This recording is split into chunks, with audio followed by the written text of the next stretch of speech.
Hey guys, doing another What's Next. This is on former two-time super middleweight champion of the world, Anthony Dirrell of the United States. He's currently my number 7 super middleweight in the world right now. That's 168 pounds. Dirrell lost last fought in September of last year when he on a pay-per-view undercard when he lost the WBC title to David Benavidez by TKO in the 9th round. It was a good fight. It was a close fight. Then he got a cut opened up, and Benavidez just completely took advantage of him and dominated him. And they threw in the towel. 9th round TKO victory for Benavidez as Dirrell lost the title. Now, heading into that fight, Dirrell had said that 2019 was going to be his last year in boxing. He just wanted another big fight. But I think the fact that he boxed really well and a cut in his eyes hurt him from being able to win. I think as a fighter that really motivated him that he could still compete at a very high level.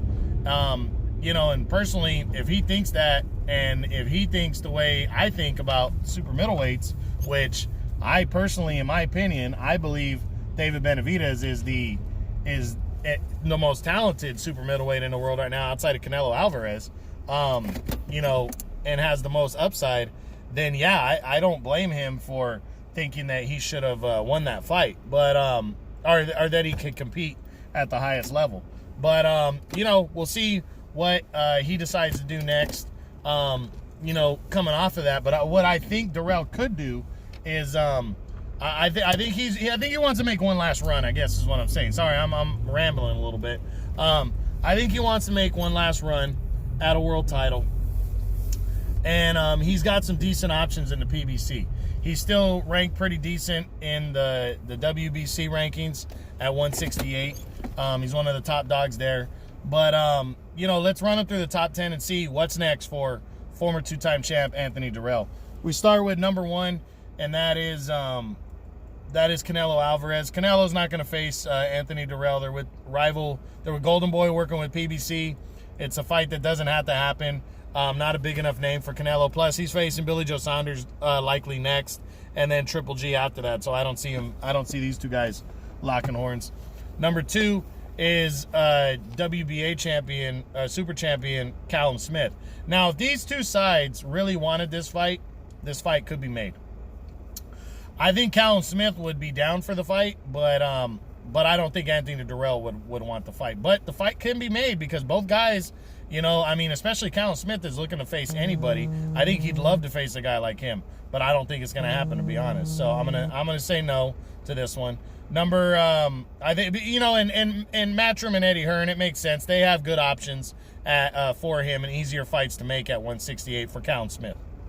Number 3 is former two-time middleweight champion Daniel Jacobs. Now, again, there's another fight that I think Daniel Jacobs wouldn't be opposed to, but he just has good options at 168 fighting for Matchroom, and good options in his own stable. And I think that's what Eddie Hearn's going to do to try to set up a bigger fight for his fighters. And I just don't think that's a big enough fight. There's no title on the line, and I think if they're going to risk Daniel Jacobs, they're not going to do it without a title on the line.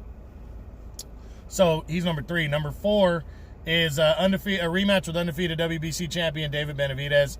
Not going to happen next, at least, because Benavidez has an optional defense against Romer Angulo and then a mandatory against Avni Yildirim after that. So at least not happening next. Number 5, undefeated WBO champion Billy Joe Saunders.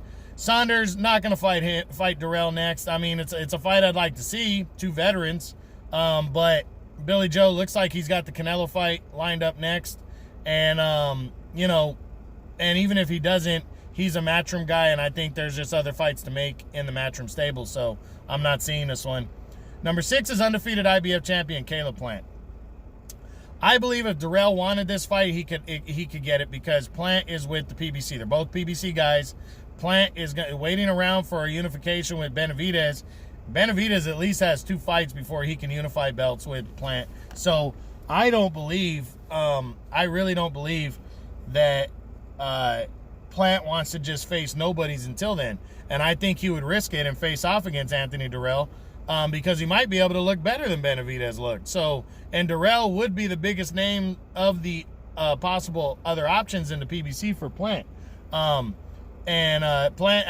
really has Anthony Dirrell, Caleb Truax, and Lionel Thompson are the top 3 guys that are all top 10 guys that he could face. And I think he'd be down to face Dirrell, but I don't know if Dirrell wants to face Caleb Plant. That would be the big thing. Does he want to get him in his next fight? I'm going to lean towards a no. I don't think so. Number 8 would be a rematch with, Dirrell's number 7. So number 8 would be former champ Caleb Truax. A rematch. These 2 guys fought a few years ago, I believe in 2015 or 16, and Dirrell stopped Truax in the first round. Now, Truax has become a way better fighter since then. He beat James DeGale, fought him tough when he lost the title back to DeGale in a rematch, suffered a bad cut in that one. So, Truax, tough fighter, possibly overall better fighter than he was then. He's with the PBC. It's a makeable fight. I think this fight is possible because, I think Dirrell, instead of taking a stepping stone guy, Truax would be looked at as a good opponent. Plus, I think a lot of people would believe that was kind of a fluke when knocking him out in the first round, that, Truax just got caught, and he definitely deserves, based on what he's done since, possibly deserves a rematch. So, you could call it either way. I'm going to lean towards no, just because he has fought him and beat him already, but I wouldn't completely rule it out because they're both PBC guys. Number 9 is contender Lionel Thompson. I think Dirrell could get the fight, but if I'm Dirrell, I'm probably staying away from it. Thompson is a guy that spent his career at light heavyweight, came down to 168, and beat Jose Ustadegi, former champ, and can take a punch. Dirrell can land a punch, good power for a super middleweight, but I don't know. Thompson is just a good, solid boxer. He's crafty, and I think it would be a tough fight for Anthony Dirrell. So I would stay away from it if I'm Dirrell. So I don't see this one. And then number 10 would be former interim champ John Ryder. Matchroom guy. He's probably going to get Daniel Jacobs or Callum Smith next. I don't think Eddie Hearn is even thinking about Dirrell. It'd be too tough of a fight to make with the PBC, and I just don't see it. So that's it for the top 10 possibilities for Anthony Dirrell. What do I think he's going to do next? To be honest, it's kind of up in the air. I think he could get the Caleb Plant title fight if he wanted it, but I don't think he's going to go for that. He could get Caleb Truax probably in a rematch. I don't know if he wants that. I personally think he's just going to come back and stay busy and try to set himself up for a bigger fight next year. But if he waits around too long, he might be asked out in the picture, because if Dirrell and, unless he's willing to face the unified champ between Plant and Benavidez later on, I don't know. It might be a while before he gets a title shot if he doesn't cash in on Caleb Plant next. And I think that's what Dirrell needs to do. I think he needs to go after Plant, try to get a win there, and see and see how it works out. So that's it. That's the what's next on Anthony Dirrell, the former 2-time super middleweight champ. Hope you enjoyed it. True Boxing, you've been hit with the truth.